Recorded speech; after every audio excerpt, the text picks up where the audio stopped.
Good evening and welcome to the Cinema Color Podcast. Hey, Rob. Rob, Yes. Is that a Trek in your pocket there, buddy?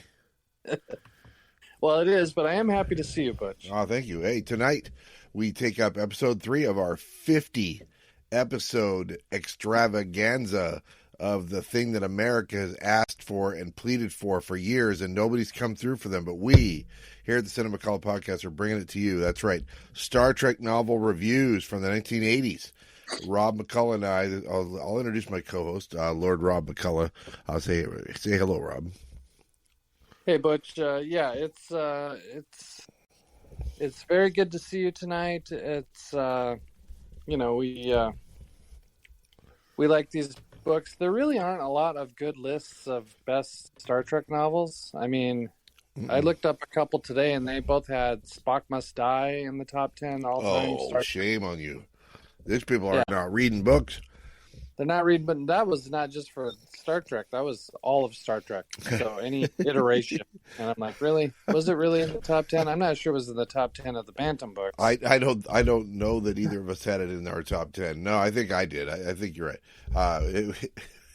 It made not the top 5 though. So there's that. I think we're unanimous on that.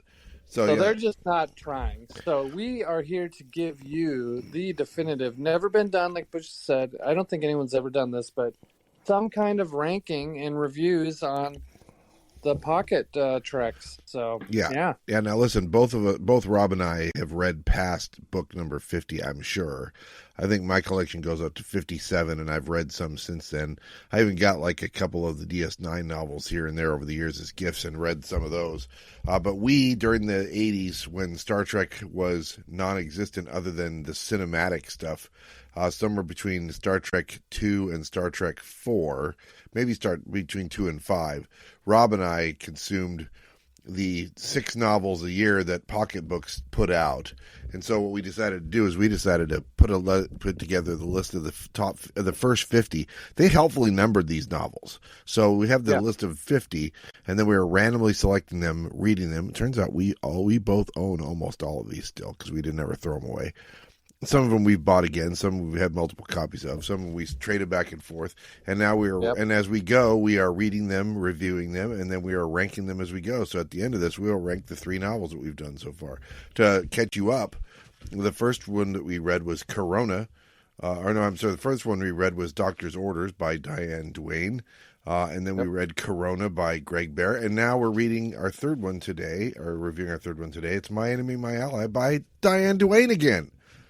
Hey, it's cool. So it turns out she has 4 novels on this list.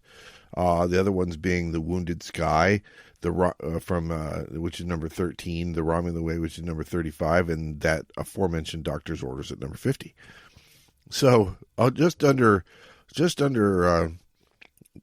over 12% of the books on our list are Diane Duane novels. So yeah, that's pretty exciting. Butch, what was nice about the early ones is, those ones, when we first started, and I don't know how many books had been out, maybe a dozen by the time we started to get into them. It was such a big deal that some of these early ones I remember, so not the plot. I just remember, if I liked them or not. You get into the, they got up over 100 now, and they even quit numbering them and all this. And it's like, have I read that or haven't I? But some of those early ones, they stuck with us. So it's fun to revisit these. Yes, and they are all existing on our shelves and or in boxes in our garage. So we figured our gift to America is to read and review Star Trek novels for everybody's listening pleasure. And by everybody, I mean we're the only ones that are going to listen to this. But someday we will begin posting these to Amazon, to Apple Podcasts and stuff like that. And we'll be the only one. Somebody's out there going, gee, I wonder if anybody's a Star Trek novel podcast. We will be there to help them out. But we're going to build a few up. There isn't one. You can look, but you won't find it. But we are here for you. That's right. So tonight, it's My Enemy, My Ally from July 1984. As we mentioned, 308 pages by Diane Duane, who already said had written 3 other books that are on our list, plus Spock's World from 1988, plus 4 other TOS novels and 2 TNG novels. She was prolific. And I think, after we read Doctor's Orders, which was our first one, we were like, I don't know. But after I read this one, I think I can see why they went to her over and over again, because she has a good handle on what she's doing and is doing a good job of not only using the characters from the series, but building her own universe of characters. So good for her. Yeah. Yeah, I think I'm with you. I was troubled by Doctor's Orders, but I'm willing to give her a pass, maybe after what I've read here. And I remember I liked The Wounded Sky too. I don't remember much about it, but looking forward to that one. We will get to it eventually. That's right. So so in this case, we introduce like I said, I think the things that set this novel apart from a lot of the other novels we read, definitely setting it apart from any of the Bantam books, is just how much everybody in the main cast has lots of time in front of the metaphorical camera, right? I mean, they all get to do lots of stuff, and then they introduce all these other characters, and they all get to do lots of stuff, and it still doesn't feel like Spock and McCoy and Kirk are being neglected. It's like those Bantam books were just like all about Kirk, Spock, and McCoy. Honestly, usually just about Kirk and Spock, and sometimes just about Spock. So yeah, and almost never any of those people being in character. Yes, it's always some interesting, different take on them. Like maybe they'd heard about who Dr. Spock was, and they're like, I'm going to write a book about Dr. Spock. First of all, it's Mr. Spock. Well, it doesn't matter. I'm not going to learn about him anyway. I'm just going to write about him. I'm a big Leif Erikson fan. I'll write about Scotty. That's right. That's right, exactly.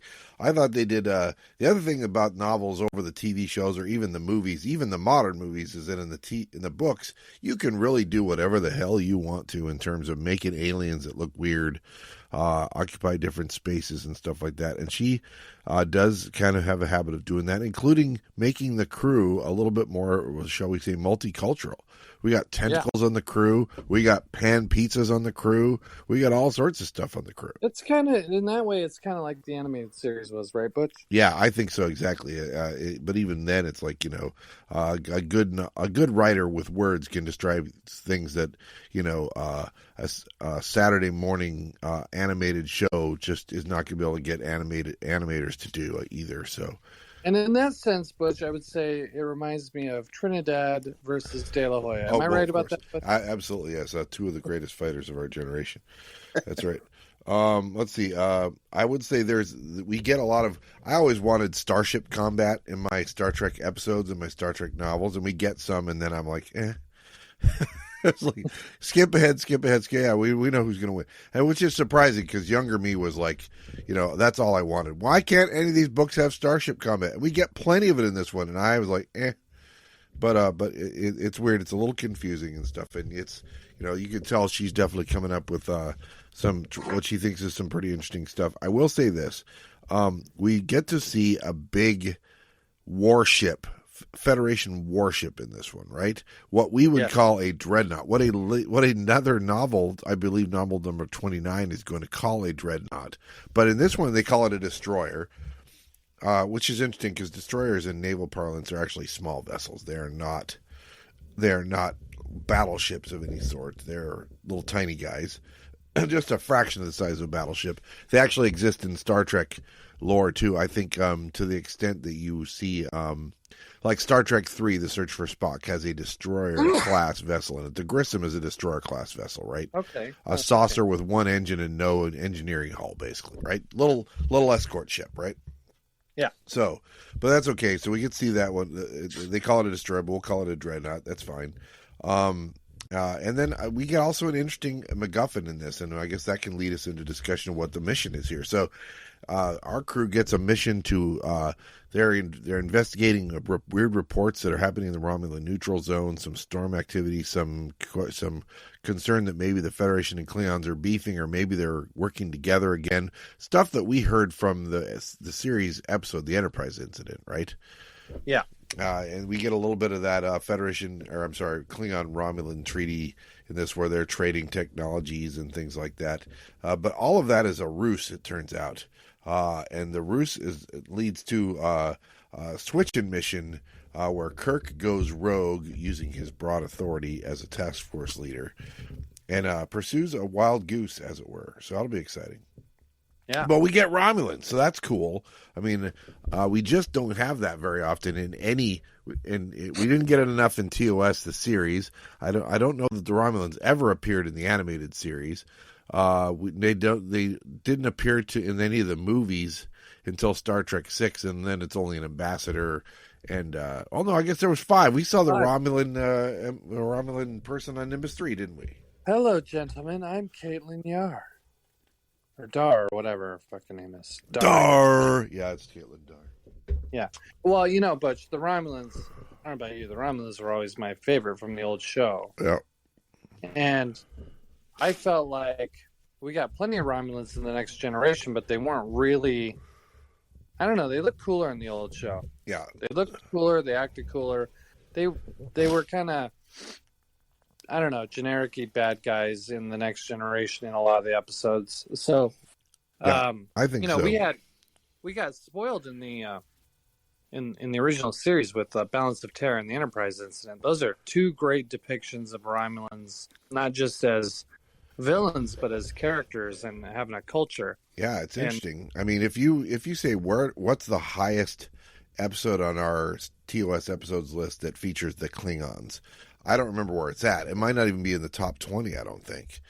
And yet, I don't think anything in our top 20 has Klingons in it. But yet 2 of our top 5 episodes are the ones you just mentioned. The Enterprise incident at 5 and Balance of Terror at 2. Spoilers if you're playing along with our list. We're currently about to do our number 4 episode. And by about to, I mean sometime in the next year and a half. We'll do it. But so it's interesting that we do that. I think in TNG, honestly they kind of flip-flopped the 2 empires, right? So the Klingons were like the duplicitous ones in TOS, and the Romulans were the honorable ones in TOS, and they flip-flop them a little bit in TNG, where the Klingons become the honor culture because they're now the allies, and the Romulans are the duplicitous ones, the treacherous, traitorous ones. Yeah. And this book, then, to lead back to this book, is kind of like splitting the difference. You have the Empire doing something traitorous and treacherous, and you have an honorable officer, breaking with her government to stop it. So that's an interesting juxtaposition of those 2 things. And she does an interesting thing, too. I know we're about to get started, but she starts the book.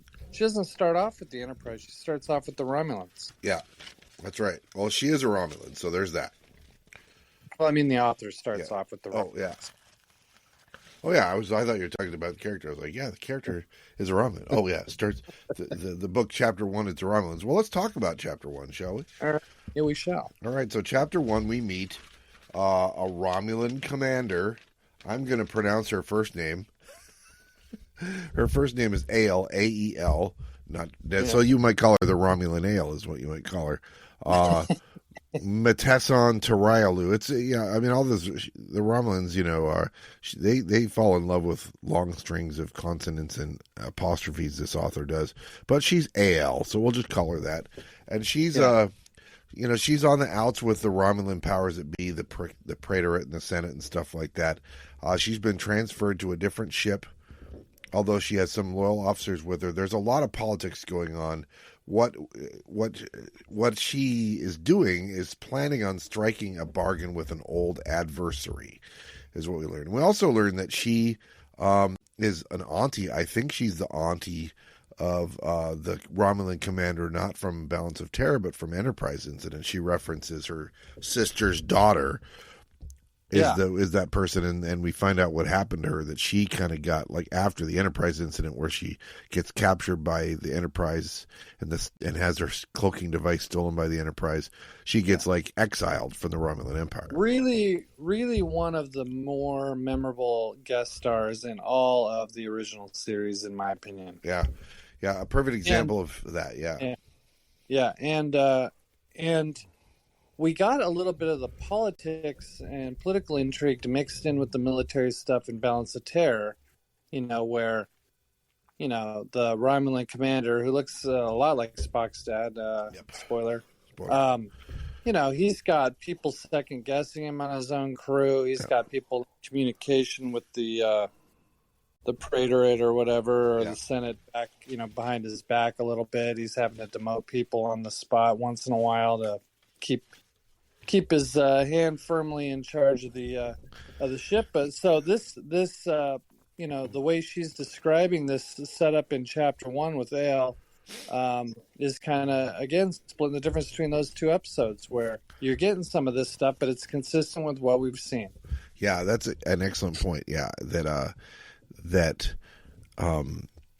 she is an old school. They make her sound like she's an older commander. She's smaller, thinner, frailer, but still like a commanding presence because of her, you know, intelligence, intensity, that kind of thing. They do a good job building her as a character. Cover, right? Yeah. So let's see. So from there, let's see. Chapter 2 then. Well, then wait, go ahead. Do you want to talk a little more about chapter 1? Yeah, sorry. Yeah, well, there's about this Sunseed project that gets to. So this fleet commander's kind of been to Siberia. Yes. Because she's fallen out of favor, be by association. But there's also this Sunseed project. So we're going to the chapters ago, but something going on. She's got her one of her little people or I don't know, it's have in command of her ship, and they have some kind of span. Yeah. Okay. And the picture went away, so I assume it's. Oh no, I'm yep. Yeah, so Tav and her old ship thing. She's in charge of a crappy ship out there inside. And there's something going on with the Sunseed project, which we don't know about, and in the same quadrant, the Enterprise. So that's kind of the setup. Yeah, Tav, by the way, we learned, I believe, is her son. Which is well, we haven't got there yet. But yeah, we'll learn that. Yeah, so first officer at this point, right? So they start off, like you said, with her in chapter 1, and then chapter 2, we're going to get our famous characters, Kirk and company, are on a routine mission where they're doing a little meteorology or something. Again, studying ion storms. We're going to learn that the sun seeding thing and the ion storm that the Romulans are doing and the ion storm thing that the Federation is doing are related, but we don't know that yet. So, but we do find Kirk and Spock playing not 3D chess but 4D chess, which is an invention of one of the wreck officer Harb Tanzer, who we saw in her other novel, Doctor's Orders, too. He's a lieutenant commander, by the way. Hello. Lieutenant commander, wreck officer, recreation officer. It's good. But yeah, and they're playing 4D chess, which is interesting.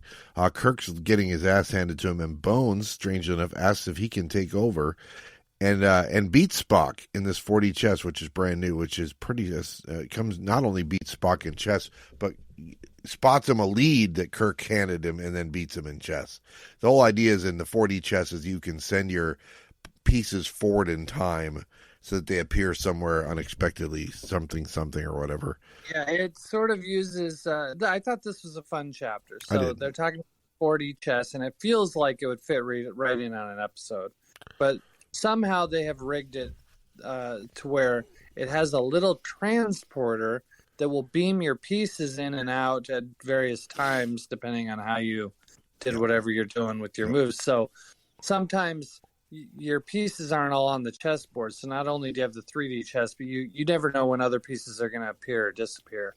I thought it was really fun because Kirk's getting his ass handed to him, like you said, and then Bones comes in, and then mayhem.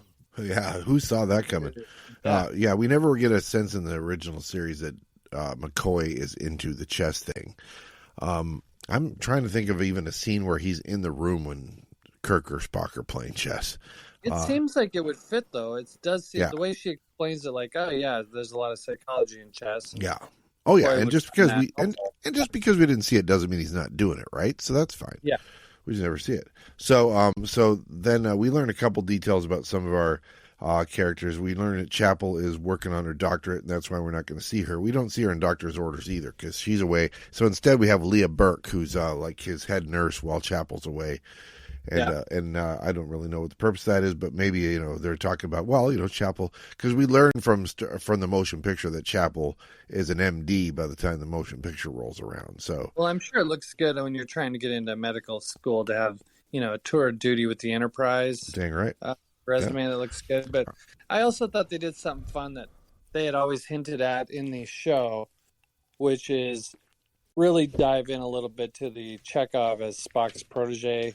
Yes. Thing. I like that. I like how she's doing that. That is great because because Kirk ribs him quite a bit for having an influence on Chekhov, of course, because Chekhov is Mr. Esoteric theories and level of detail and out to the fifth decimal and all that stuff. You know who else gets some time in this chapter is Uhura. Uhura is also showing off her technical skills, breaking codes and stuff like that, and looking like a badass, of course. So that's good. And then we do get a little bit of a background on the fact that this Romulan ship that is now under Ael's control, the Bloodwing, is on patrol in this sector. We hear, and that they've had run-ins with the Bloodwing before. And stuff like that. So we don't know what Bloodwing is. I think Bloodwing is not one of the Klingon type Romulan ships. It's like one of the Romulan type Romulan ships, right? So looks like a bird is what we're assuming. Yeah, that's right, exactly. So that's pretty cool. All that stuff happens in chapter 2. So then chapter 3, we are back to Ael and her Romulan stuff. She's getting used to her new assignment. She gets a new personal courier ship that you carry aboard. It's like a shuttle, I guess, right? That you carry aboard the ship. The I guess it would be like what Darth Vader's little personal TIE fighter almost. Not shaped that way, but that kind of deal, right? Either that or like his personal shuttle, a little Delta Wing shuttle thing or whatever. But yeah, probably more. It's supposed to be sleek and fast and stuff, so it's probably the first one. I like that Ael calls, because we have in our naval traditions in America and Europe, we call ships she. She calls her ship a he, which I thought was fun. I did think that was cool, and it's not, she don't make a big deal about it, but she subtly says it, and if you're paying attention, you see that, so that was cool. And then we get a little bit of background in case you're not up to speed on the Klingon-Romulan alliance, why there's Klingon ships serving with these Romulan ships and stuff like that. She complains that the Klingon ships are less trustworthy and less quality and stuff like that, especially the ones that they're getting. What's that? It reminded me of, in RoboCop, when Dick Jones, our friend from Deliverance, friend of the podcast, is he's in charge of the Ed 209s, and they have a demonstration and it doesn't go well, and the other guy's like, well, the old man thought it was pretty important, Dick, and Dick Jones is like, who cares if it works? We would have spare parts for the next 10 years. That's kind of how the Klingons are. They're giving these shitty ships to the Romulans and then selling them shitty parts. It was kind of fun. I thought it was a fun arrangement there. Now, they do not deal with it in the TV series or the movies. But, of course, what the Romulans get out of this Klingon deal is they get the ships. Yeah. And what the Klingons get out of this deal, clearly, is the cloaking device. Because in the movies, and then in the Next Generation, Klingons have the cloaking device. And that's a big deal. Yeah. And stuff like that. So that's the exchange that's happening, is the Klingons are trading them ships, and the Romulans are giving them cloaking devices. But it doesn't, and money, apparently. And the idea is Ael realizes she's going to be asked to lead a, quote, Klingon task force or attack force, I guess, across the neutral zone and start a war with the Klingons, or with the Federation. And it's going to look like the Klingons declared war on the Federation. Right, exactly.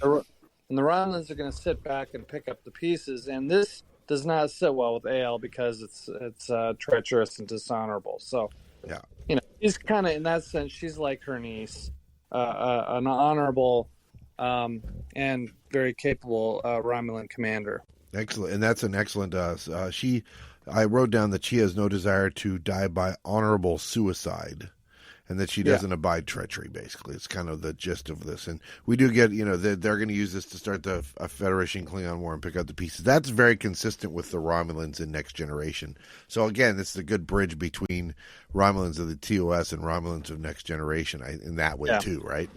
Yeah. All right, so Now we're getting a little more detail in Chapter 4 about what's going on with our Federation guys. Kirk has been assigned as the head of a task force, a 4-ship task force, much like the one that Commodore what's his face led in the Ultimate Computer. So Commodore Bob Wesley, right? Oh yeah, Bob. Yeah, he had a 4-ship task force. In this case, the 4 ships are the Enterprise, the Constellation. No, not that constellation, but a different constellation apparently, because that constellation was destroyed in the Doomsday Machine, right? Yep. And the Intrepid, not that Intrepid. That Intrepid was destroyed, or at least its crew was lost with all hands in the Immunity Syndrome. But this is a new Intrepid, again with an entirely Vulcan crew. I don't know why you don't give it a Vulcan name then, but it's cool. Whatever. And then the fourth ship is the aforementioned destroyer, the Ineu, which is a Denebian crew. And fun and games will happen with the Denebian crew. Apparently, Denebians, there's multiple species of Denebians that are in the Federation. Deneb is a planet we heard about in the original series but never saw. Yeah. What's the only reference to Denebians you remember from the original series? Deneb.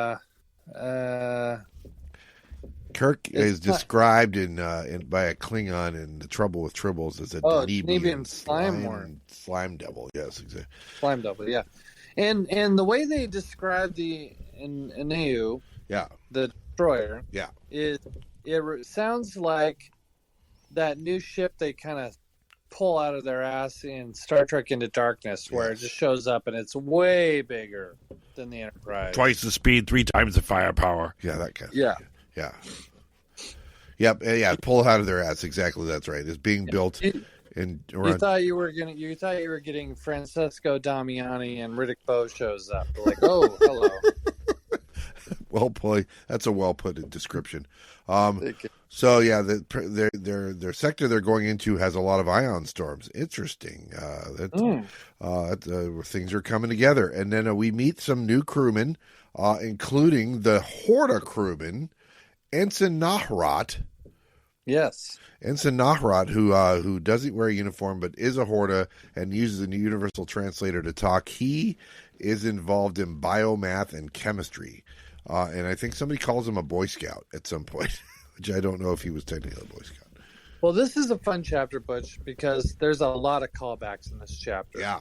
We get a call that we find out it's been a couple of years since the Intrepid was destroyed by that giant amoeba. Yep. Right? Yep. We get the Devil in the Dark callback with the Horta. We get an Ultimate Computer callback. And we get some fun teasing, Spock kind of teasing Ensign Nahrat, the Horta, and he's the one he's the new crewman that gets described as a Boy Scout, right, Butch? Yeah, yep. He's fresh out of the oven, so to speak. Yes, I guess, yeah. Where Chekhov at some point describes himself as not that green, I guess he would describe himself as, I'm mostly cooked. I don't know. I'm not sure. I'm, crispy around the edges. I don't know how he would describe himself. It's fine. But so we get to meet him and have a little time with him. And then we also have a captains and staff meeting aboard the destroyer, the battleship, the Ineu. And we meet a lot of different species there, specifically the Denebians.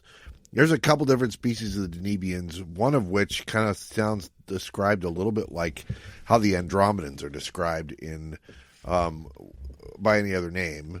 They're not, lots of tentacles, thick-bodied, lots of tentacles, that kind of thing. Yeah, you remember that movie Arrival? Yes. Was it Arrival? Was that the one where, from a few years ago? Yeah, right? Maybe they don't say they're from the Andromeda Galaxy, but they might be. We don't know. Yeah, I mean, they're kind of like, huge, weird looking,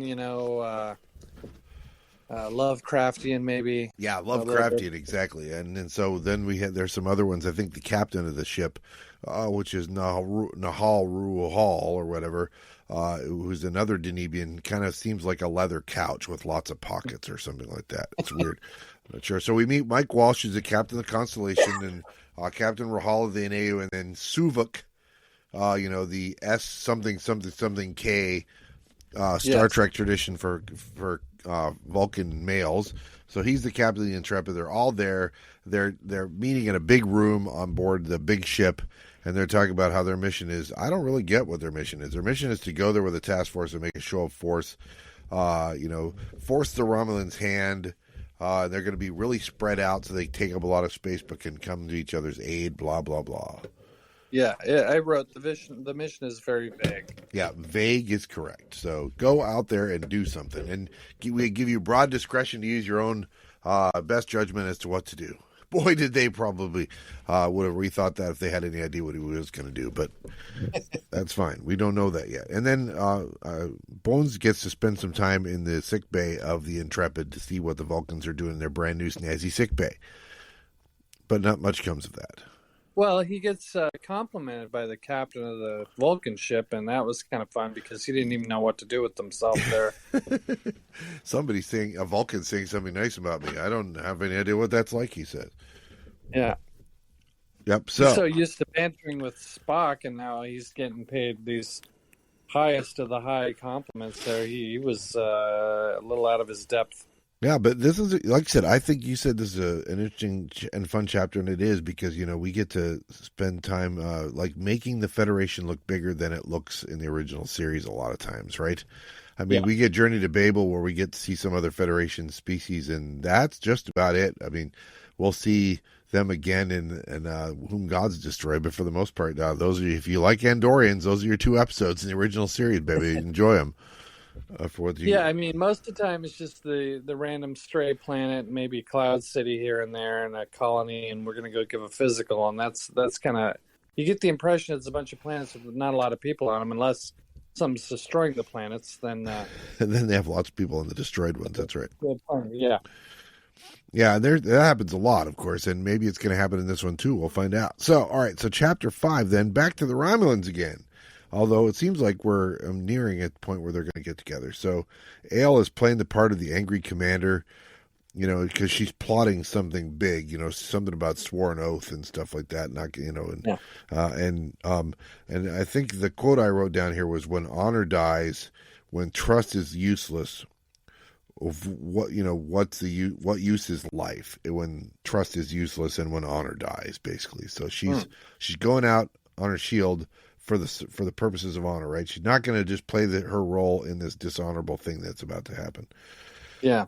And because her plan involves sacrificing a bunch of ships and crew, Romulan crew on Klingon Romulan ships, I guess, which is, that's quite a burden to bear for her, I think. And she does have some concerns about her first officer, Tafava. I don't know. I will say this about Diane Duane's writing. She does write impronounceable names still. So it's her calling card.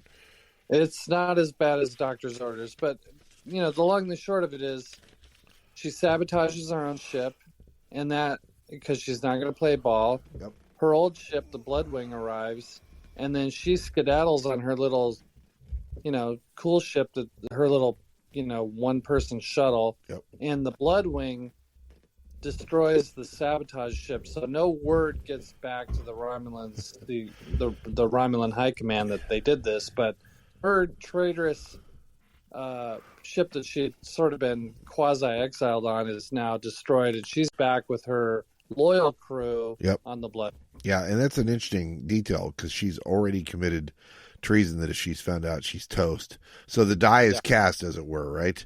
You've made your bed. Now you got to sleep in it. You figure out another solution. So, whatever. And when he got to the New World, Cortez burned his ships. Right, Butch? I believe it. When he got to the New World, you almost said that in your Scottish accent, but not quite. Yeah, Scottish Russian accent. You got to do Chekhov doing Scotty or Scotty doing Chekhov, and then that's how it works. Yeah, do you have a James Bond doing Romulan? That would probably work also. I can't say all those consonants in a row, Trebek.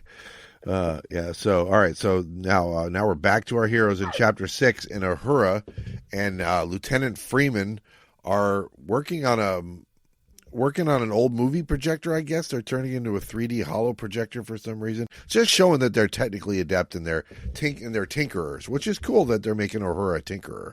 I think that's... Yeah, I think they're transferring everyone's old VHS tapes into DVD. That's right. What they're doing. That's right, exactly. They'll charge you a premium fee for it, but you'll be happy because as soon as that VHS doesn't work anymore, what are you going to do with your tapes? That's right. So they're doing that, yeah. And then we get to hear the rec officer Tanzer talk to Kirk about the crew's and the task force's mental preparedness for the mission they're about to go on. There's a lot of numbers that don't mean squat to me. Maybe they don't mean anything to anybody, or maybe if you're a psychology major, maybe this would matter to you. You might know this better than I do. They're negative ones, and that's a good thing. And whatever. Okay, I don't know. Well, then we also learned that Spock is starting to have some misgivings about all these ion storms. Yeah, it's like, what's going on with all the ion storms? And do a shot if this sounds familiar. They lose contact with the Intrepid. Take a shot. That's right. The neutral, because up until then, the neutral zone is quiet, almost too quiet, except for the forecasted ion storms, which then happen. But also, you know what happens is a Klingon ship and a Romulan ship arrive. And the Romulan ship, the Bloodwing, blows up the Klingon ship, and you're like, "What is going on?" Yeah, and there, because there's all this. Well, we'll have a hair trigger, be ready to fire, and then it all just kind of resolves itself before Enterprise gets involved at all. And then they get a call from the Romulan ship that survives. It's the Bloodwing, which they've had run-ins with before, and they say, "Hey, can my commander beam over?" He's like, "Sure." That seems like a good time for a chapter break. So yeah, it's like, that's interesting because you get the sense they've had run-ins with this ship before, but he's never seen the commander of the ship. He doesn't know who the commander is. They've just done battle with it before is what it sounds like. Yeah. Well, they kind of the Bloodwing sort of sounds almost like the Enterprise. Yeah, their version. Of the Romulan fleet, like kind of legendarily kicking ass now and then. That's right. So that the other side has heard of you. Oh yes, we're well aware of who you are. That kind of thing. Yep, she's the Captain Koloth, as it were, of the Romulan fleet. So then we're back in Chapter 7. You want to take over, or you got notes enough to do that? Yeah, I do.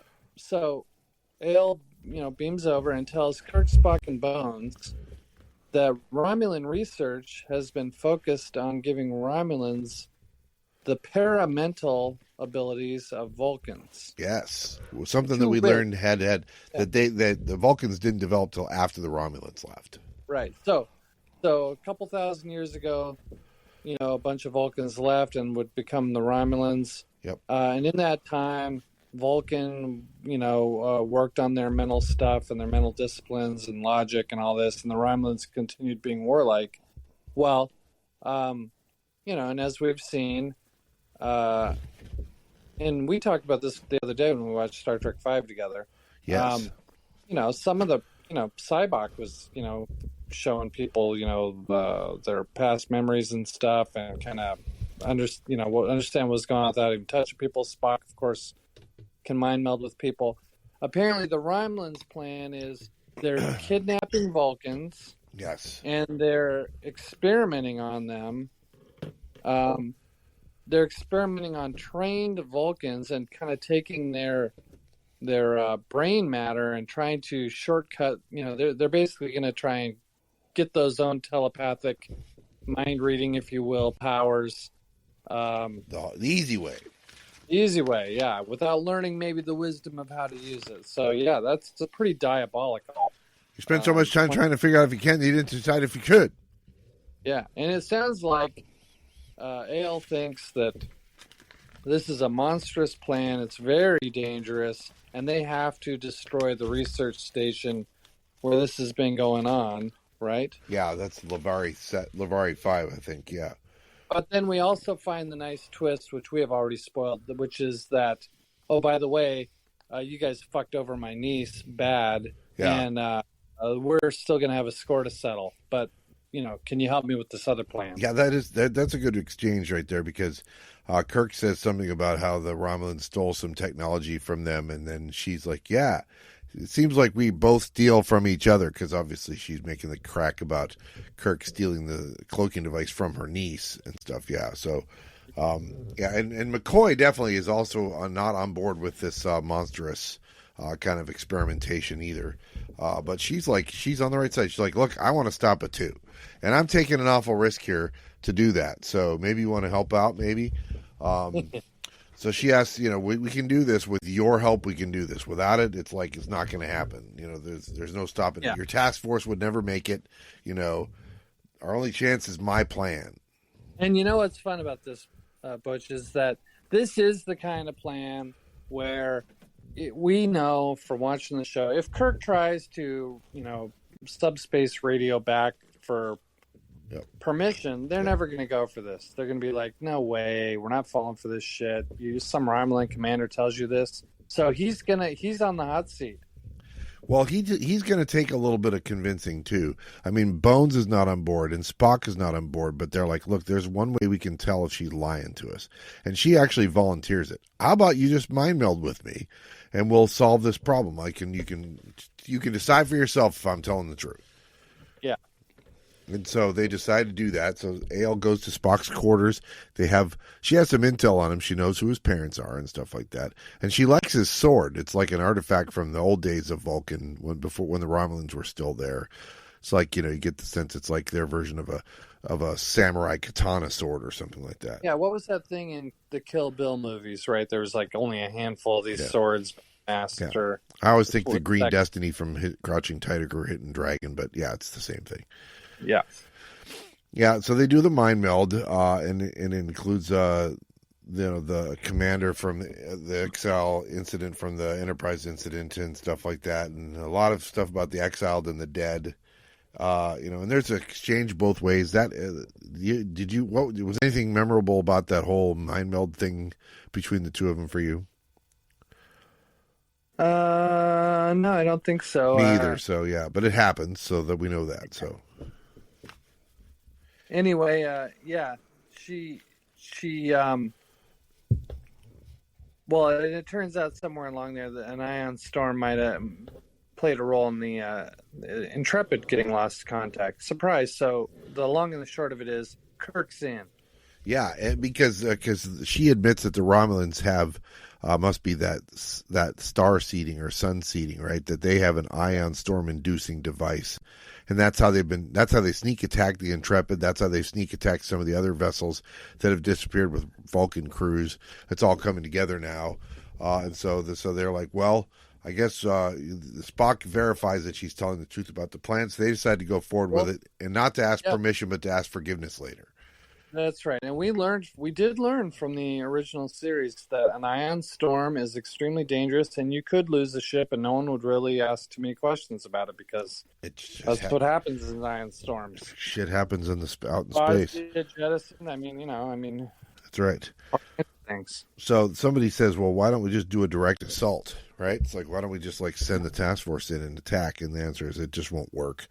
Because they'll just send an ion storm and destroy you before you get there, right? So we have to sneak away. You're not just you're going into Romulan space, so if you're wandering in there, that's not going to work. Yeah. So they figure out this plan where they're gonna pretend that the Enterprise was captured by the Bloodwing, and then they'll put some Romulans on the Enterprise. The Enterprise crew will be there too, but they'll be pretending to be prisoners. So if anybody looks too close, because they will eventually get an escort fleet to take them back to Romulus, and when they're on the way to Romulus, they will conveniently destroy that escort fleet and take a short trip over to the planet with all the mind control technology on there and blow it up. So that's the plan. Yeah, it's a good plan. I'm excited to be a part of it, as Bill Murray would say in Ghostbusters. So they get thankfully we have another briefing room scene with all the department heads, and they get the backstory and the proposal, and some of the other captains are dubious, and they need a little bit of, they don't know if he's authorized to do it, but he says, I have broad authority, and I'm the task force commander. And they're like, well, we'll follow you because we trust you, basically is what they say. and Toph, who's Ael's first officer, is pointing out, well, what, we don't really have a reason to lie about this. We're going to get exiled for this. Either we're going to die in battle or we're going to get exiled. So we have nothing to gain from this. Yeah. Or we can go home and get executed. I guess that would be the other option. Yep. But again, the Intrepid is missing. And is this the beginning of a full-scale conflict? Does the Intrepid... And then they start to speculate whether the Intrepid being missing might mean that with all those extra Vulcan brains on board the Intrepid, maybe that's all they need to start, to make this a fully armed and operational mind control weapon. So, well, and they do a good job. I think the author does a good job of through Ael conveying how dangerous this would be if you could kill, because they're not just stealing the mind control type stuff. They're working on enhancing it, fine tuning it. So you don't want a bunch of up to no good Romulans with these kind of powers, because they could probably do whatever the hell they want to you. Sounds like they'd be like the Telosians, except they'd be Romulan Telosians, right? And and so we don't. There's no good that can come from that. So the Enterprise brings on an ersatz Romulan crew, and I wrote down, this is not in the book, but I suppose it could have been. Chekhov says, "Guess who's coming to dinner?" Yes, so that's right. could have been, but they didn't take my advice. Nobody takes my advice on these things. My notes on a movie that hadn't happened yet, about a book that I was like 12 years old when it came out, 14. All right, so we're moving along. We're in the second half of the book now, so that's cool. Ael's adapting to life on the Enterprise, and she tells that, there's going to be an escort. They're going to have to send some other ships, and we're going to have to destroy those other ships. And so Romulans come over and work with their crew. So you have a Romulan named Aodon who's working with Uhura, and another one named Kihi who's working with Sulu and Chekhov, and then we hear that there's a Romulan version of the Ineu, the Battle Queen, right, which is a Klingon dreadnought that they have. So it's like their version of their battleship that is going to be hanging out there. I wonder if we're going to see that before this episode's over. Yeah, probably not. Yeah, probably not. You're right. So then, Ael wants asks if the Horde ensign can be part of the assault group, and can you smell what Narad is cooking? I probably shouldn't have written that down. I'm sorry. She calls him the Rock is what it is. So basically it's a long chapter of learning to live with your enemies, and so there's kind of a lot of, fun. Well, we don't do it that way, but we're going to learn to live together and work together because we're not all that different after all, kind of a thing.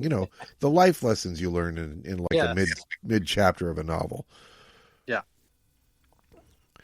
Yep. And so now we have that chapter is basically like a ballad in the middle of an album, kind of slowing it down, regrouping, changing up the tempo.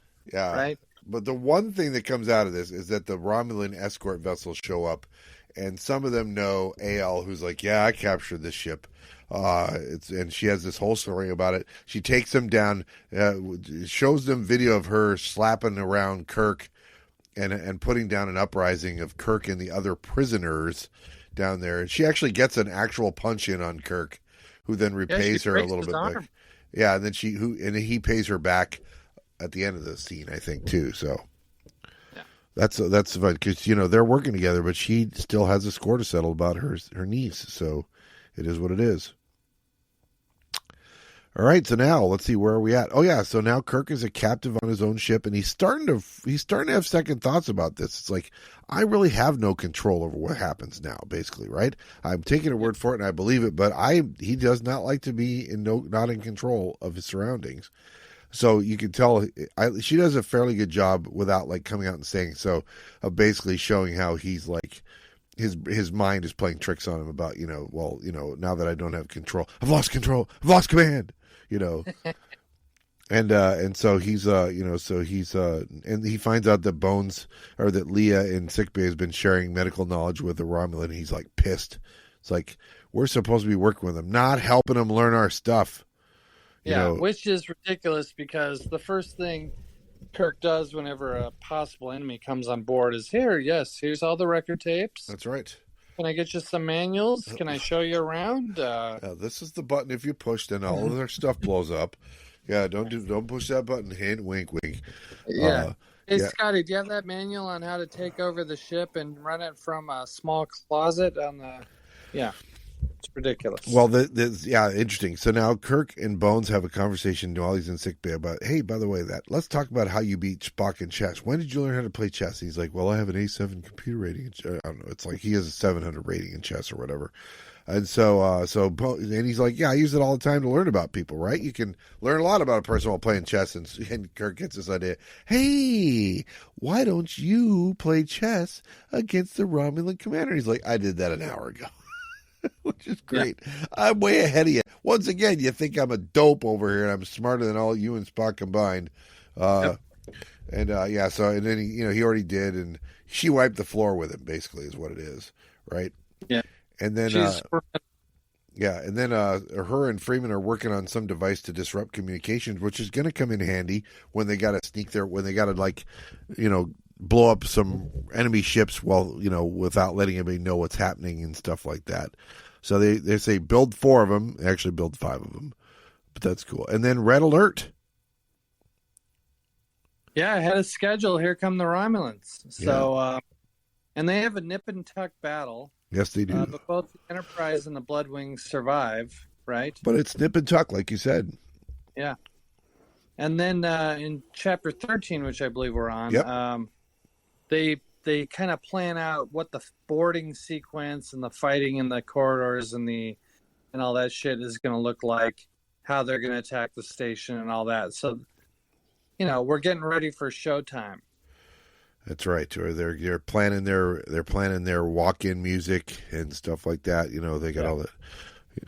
I want to go into Hell's Bells, says Kirk, and she's like, no, that's my song. You got to go into something else. Well, what happens is, it turns out there's a double cross from Angus Young.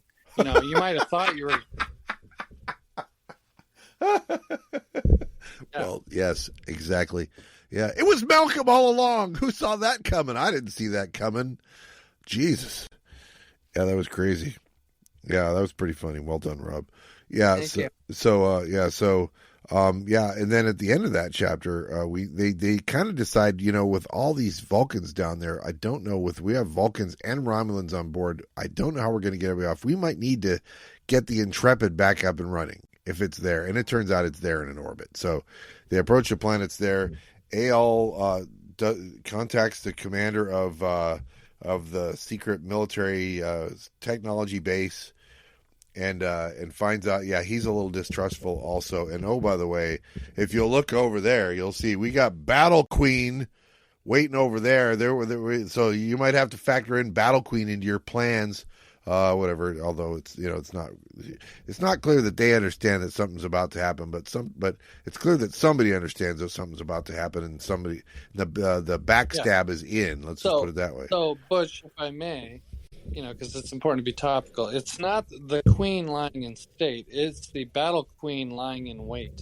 Ooh! Oh, ripped from today's headlines. That's right. I'm just saying, Battle Queen ain't no Charles III. That's all I'm saying. It's more like the HMS Victorious or something like that. Yeah. So well done. That was very clever. Turn of phrase. All right, so that takes us to the end of chapter 13. So in 14, hey, guess who's in command? Because turns out Kirk and Spock assigned themselves to the assault team, which means once again Scotty's in charge. And I don't know this for sure, but I'm going to guess he's like, I'll not lower the screens, not without the captain's orders. I'm assuming that's going to come into play at some point. Is Ambassador Fox somewhere nearby? Or we got to worry about that guy? Because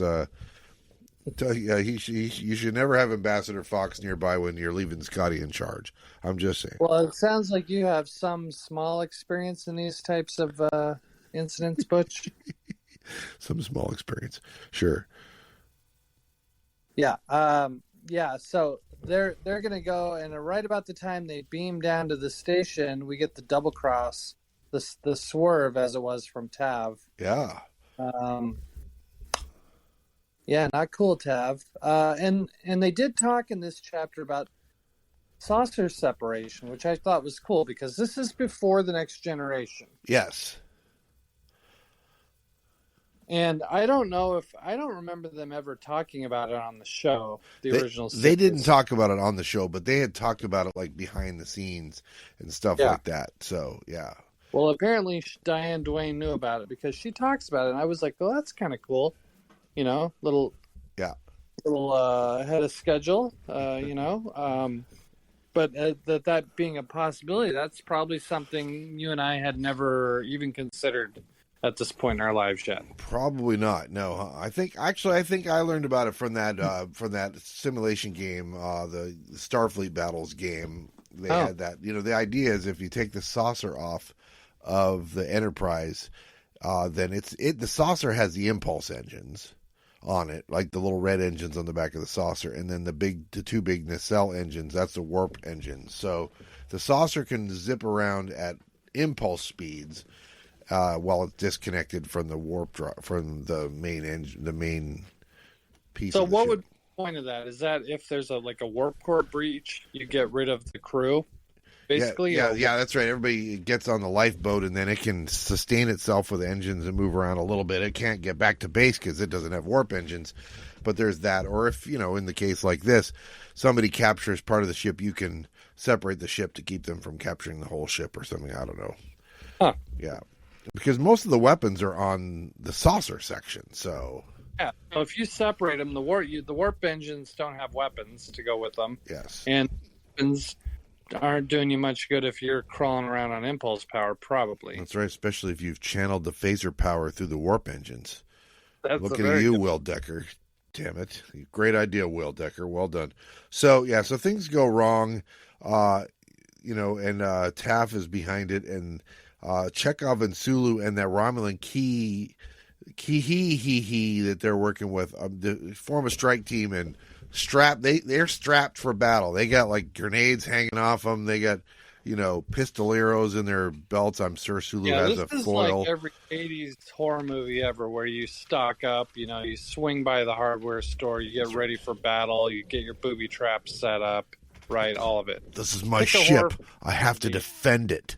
Says Chekhov. That's right. Chekhov is playing the Kevin McAllister role in this. Actually, I think it's Sulu who's playing the Kevin McAllister role, strangely enough, considering that Chekhov's the one with the bowl haircut. But it's fine. All right, so now we're on to Chapter 15, and that takes us down to the strike team on the very 5. So they're trying to keep it quiet, and it turns out that some of the wreck deck exercising that the Federation crew did with the Romulan crew earlier pays off, because little Ensign Brand is over there breaking some Romulan's neck and keeping things quiet for a while. From the Romulan thing she just learned 5 minutes ago. Yeah, Butch, if I may, if you thought that Strike Force was just Tito Santana and Rick Martel, you are mistaken, because the Enterprise Strike is kicking ass and taking names against the probably more physically powerful Romulans. Now they have Romulans with the Enterprise crew, but the Enterprise crew's holding their own, and it's like Normandy Beach down there.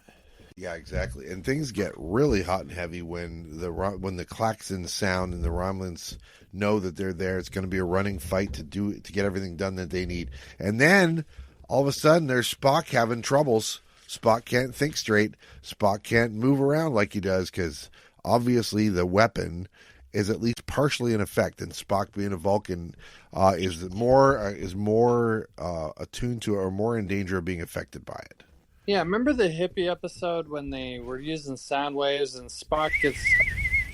Yeah, that one? Starts hitting Spock first, and Kirk's like, what's your problem? And then all of a sudden everybody's struggling. That's kind of how this felt. Spock is all of a sudden can't go on, must hold ears. I don't know what he's doing. It's he's running into the mind action stuff. In case of ultrasonic weapons break glass, you break the glass. There's a little note in there. Step 1, make a pointy finger with your index finger. Step 2, insert index finger into ear. Step 3, get the shit done you need to get done because you've now protected your ears from the ultrasonic whatever. I don't know. I'm not sure. Step 4, ship out of danger. Yeah. Well done. So then they have to Han Solo the door, just like in Return of the Jedi. I wrote Freeman is Han Soloing the door.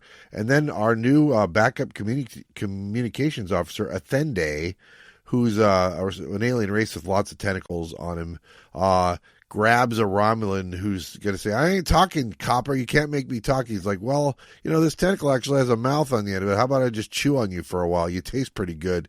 He's like, I'll talk. Just give. Whatever. So that was interesting. I don't know. Telling the Romulan was tasty. That was fun. What was the scene? Remember Butch and the Untouchables when they get that guy and they're waiting by the Canadian border, overlooking that bridge. Yeah. And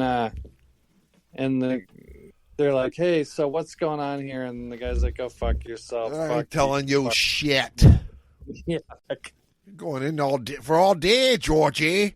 God, we're all over the Sean Connery today. Yeah. So basically, Athende does a Sean Connery there, and don't let him clean himself until he's giving you the information you need. You're feeling cold? Stomp your feet. All right, yeah. So it's it's interesting because they take out the mind control device pretty early. I mean, they take it out. I mean, the controls for it. So it turns out there's a big bank of Vulcan brain matter somewhere that's been removed from Vulcan heads and put in a big bank, and it's being controlled by this computer. So they take out the computer. So now the machine is useless. It's controlled by the computer. What's that? It's not just controlled, it's enhanced. Yeah, enhanced and controlled by the computer. But so they destroy the computer, so now they just need to rescue the brain matter. It's not just the living Vulcans they have to rescue. They have to rescue the bucket of Vulcan brain goo at some point or whatever. I'm not sure exactly where they're going to find that or what state it's in when they do. Yeah, it's weird. The Vulcans make a big deal out of it, which I guess is probably consistent with them, but it really doesn't matter. It's brain matter, but it doesn't matter. And the author kind of goes on and on. I mean, they spend a lot of time talking about like, hey, we can't just leave this lifeless, unconscious brain material lying around. I guess. I mean, buckets of Vulcan brain goo are people too. Yeah, I guess the idea is that brain matter can be returned to Vulcan, and its knowledge can be foul torpanned into like the collective records. I don't think it has knowledge. I don't know. I was a little lost on that. Like, so what are you going to do with it when you get back to Vulcan? Yeah, give it an honorable burial or something. I don't know. So it does get a little weird. We learned that they find some Vulcans, but they don't find the captain. They learned that he's been tortured. But they have to go find the hostages, and they have to find the brain matter, and then they can leave, and everything will be fine. And they're doing cool stuff. They're overloading phasers and hucking them around. Yeah. Doing all that stuff. And there's bones. It sounds very Seagal-ish, right? Celery snapping and bodies flying. Yeah, and then you're like, whose bright idea was it for us to bring the Horda down here? And then you're like, the Horda learns what its role is. They got to get into this door, and the door is made of hyponeutronium, which means it's neutronium, but it's extra dense. They're like, we can never get in there. Hey, what about your rock guy? Says AL. And so they're like, hey, Ensign Nerat, how hungry are you? Did you eat a big breakfast? Oh, I hope you didn't, because we need you to eat a hole through that door over there. And he does. Yahtzee. How about that for a plot twist? Yeah. He eats his way through there. He has indigestion afterwards. He feels like Rob after a cheese pizza. What he feels like. It was fun. That was a fun, not only was that a fun joke there, but that was a fun chapter. During a very tense sequence, it was leavened by the rocking through the door. It's very rich, sir. Yeah, that was good stuff. Yeah, so when they find the chief scientist in there, is that the big bad guy of the episode, the chief scientist? Because if so, you get to talk to him a little bit, but I don't think there's like a face to the big bad guy in this. It's just the loyal Romulans or whatever. He's the guy who sort of is like, yeah, well, I've got Battle Queen up in orbit, and we've already captured this, and there's nothing you can do because we're better, stronger, and doggone it, people like us or whatever. He's just basically like, trying to prove he's defiant. Defiant is what it is. That's right. So, but that's okay because then they've got we've still got a bunch of stuff to do because Well, so what happens to him, Butch? well, I don't remember what happened to him. Why don't you tell me? Oh, the Vulcans who are pissed. Yeah. The Intrepid crew, who has been freed from this whatever mind machine, they are irate and they sort of do the empty his mind kind of thing that we saw in that one episode. Dagger of the mind. They kind of dagger his mind there. Yeah. Well, that seems like retribution is an emotional response, I think. Yeah, but they are emotional and they're pissed off, and it was kind of crazy, and so that was different. Like the crew of the Intrepid just kind of goes all revenge for a second. Yeah, that's exactly right. So, but that's okay. They got a score to settle. So now we're back to the ship because we got to resolve the gun battle that's happening on the ship. You got Scotty and Uhura holed up in they call it the auxiliary bridge. It's auxiliary control, right? So I guess it's the same thing. But they need to retake the real bridge. And they're gonna have to fight their way through there. So that's what Chekhov and Sulu and Kihihi are doing. In the crawl spaces. And how's that go? Well, they're inching along through the Enterprise. It's very achy, very bumping your knee, scraping your ankles. Think James Bond in Dr. No. You're crawling around. It's rough. Yep. And they finally get above the rec room and fall through. And now that 4D chest was not just a fun diversion that she threw in there randomly. Here we get the payoff because they're going to start beaming grenades with the limited transporter. Yes. They're going to beam grenades to anywhere where the computer says there's a bunch of Romulans. So it's kaboom, boom, boom. Although it's the 4th of July in the Enterprise. I'm sure normally Scotty would not approve of this. He's in command, but the situation is fraught. Well, and it's weird too because, like you said, Herb Tanzer is the one taking charge, not Sulu. Sulu's in this group. Sulu's a lieutenant. And we've already learned Harb Tanzer is a lieutenant commander. Yeah, so suck it, Sulu, if I may. And you're gonna be following orders because Harb, are you Harb? Yeah, is gonna be. He's coming up with the crazy recreation. All that recreation time is paying off because he's beaming in grenades and blowing people to bits, and that's right. You're making it Harb. You're making it Harb for me over here. Yeah, so I'm getting Harb just listening to it.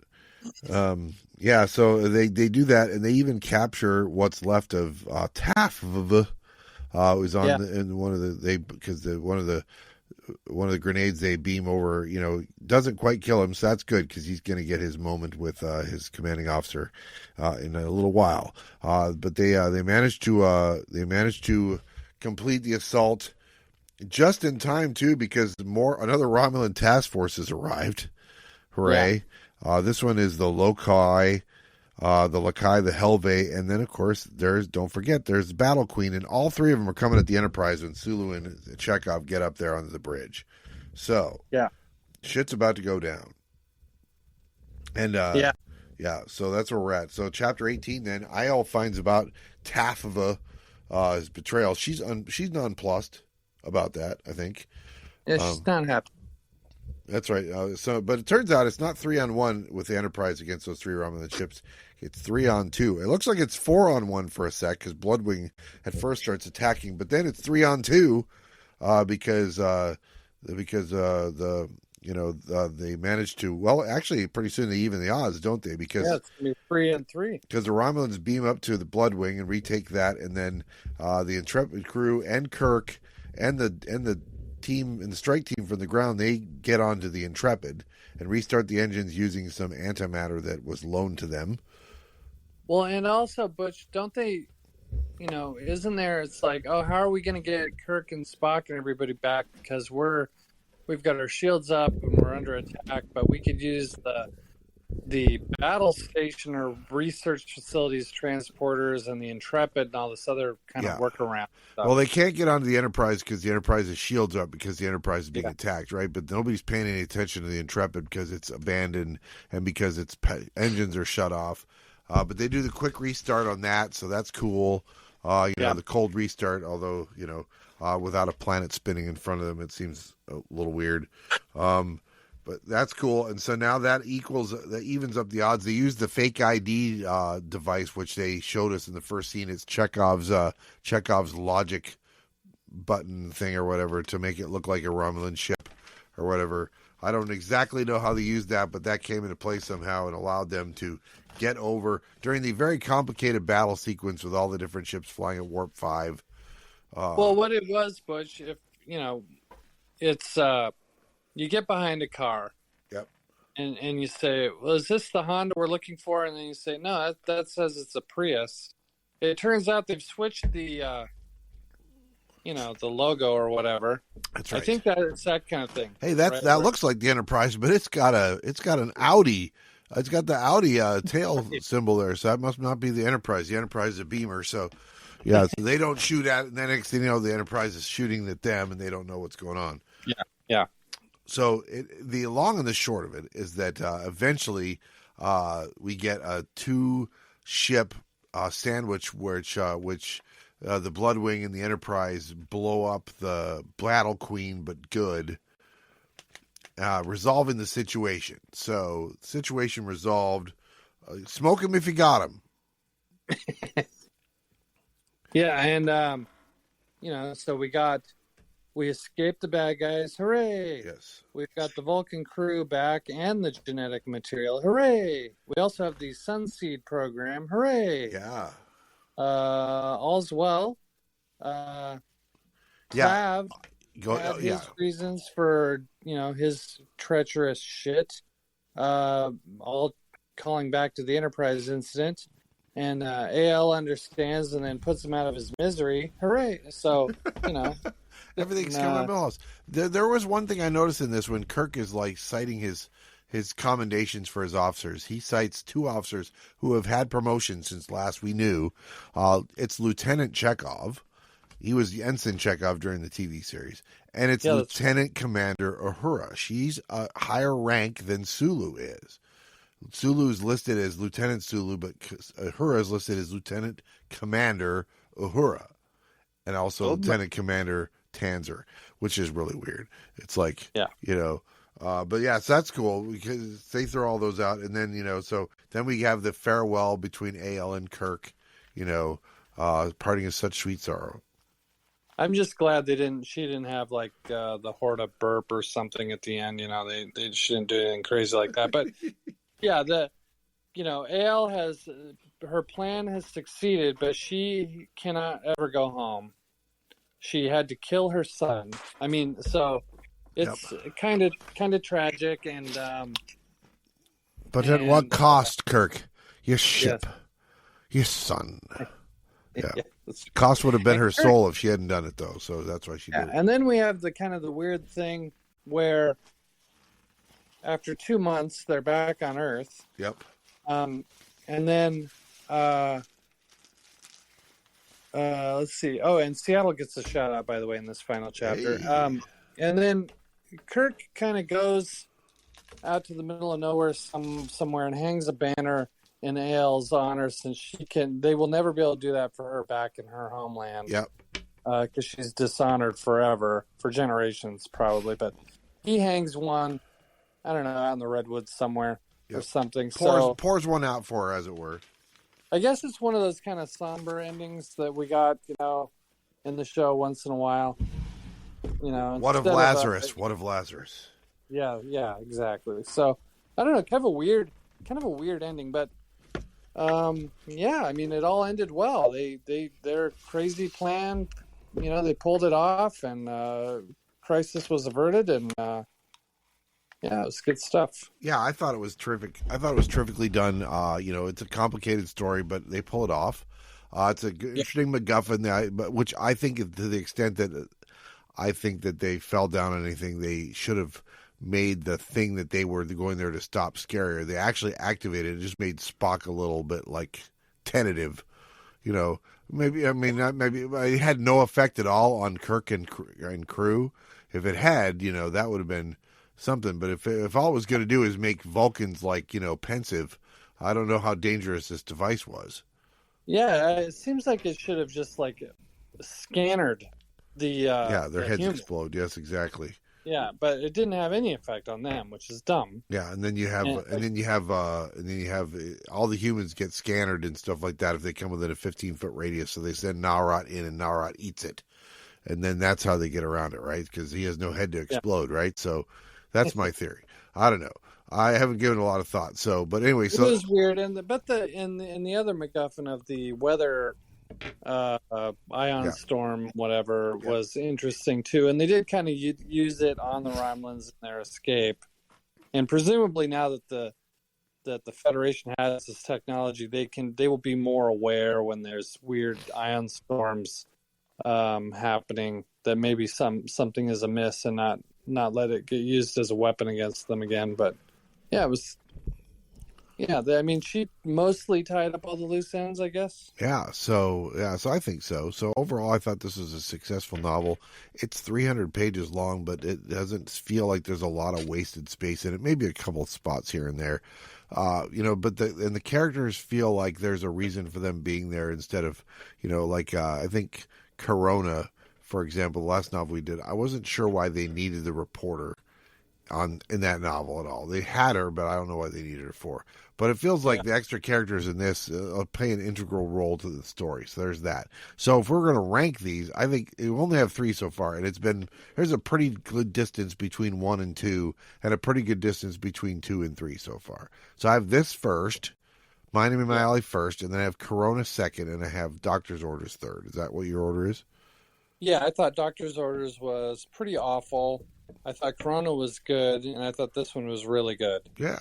Oh, and, we're going to get a lot more. That's good for us because we're getting a lot more Diane Duane. I mean, I don't think we're going to do Spock's World because that was one of the giant novels. Yeah, it's not a numbered novel, so yeah. Yeah, she did that, though, and she did about 5 or 6 books, so... But she showed me she had something in this one, so... Absolutely. Well, you know what all this means? It means it's time to roll our next book. Ooh, and I have the dice here ready, so if you'll indulge me, you may indulge yourself, as it were. So here we go. I'm going to roll it. Here we go. All right. So it's the first grouping. Yeah. So it's a 3 there, which means it's the first grouping, and then I have a 3 on the 10-sided dice, which means it's book number 3. Do you remember which book number is book number 3? The Klingon Gambit, Butch? Holy crap, give that man a prize. He correctly identified the third book. It is easy. I mean, those first 3 books, I think it's Star Trek The Motion Picture, The Entropy Effect, and The Klingon Gambit. I remember all those. So I think that was the first one I ever saw in a bookstore was The Klingon Gambit. But I was 11 and didn't have anybody to buy it, so I didn't buy it. But I digress. So that's pretty cool. That'll be our next one, the Klingon Gambit. It's got a cool cover. I just walked over and got a Butch. It's a big Klingon battle cruiser coming around a planet. I believe that's the Battle Queen class is what you're talking about right there. Yeah. So that does it for this week's episode of Is That a Trek in Your Pocket? And I say this week's, it's this month. These are monthly episodes for the most part. This month's episode of our Star Trek novel podcast. Join us next month when we will be doing the 3rd pocketbook Star Trek novel, The Klingon Gambit. Any last thoughts? Well, if we do a book every 10 weeks or so, it's going to take us a decade to go through these books. So I think we got our 50s cut out for us. That's right. We will finish it before I pledge that we shall finish before this decade is out. Our trip through the Star Trek novels 1 through 50 and return safely to Earth. Yes. All right. Before the decade is out. The decade. I always thought that was weird how he pronounced it, but yeah. All right. So that's it, gentlemen and ladies and peoples of all gentle beings, as they say in the novel. Well, thanks for joining us, and we will see you with our next novel, The Klingon Gambit. And we'll see you this Thursday with some Unplugged Kids.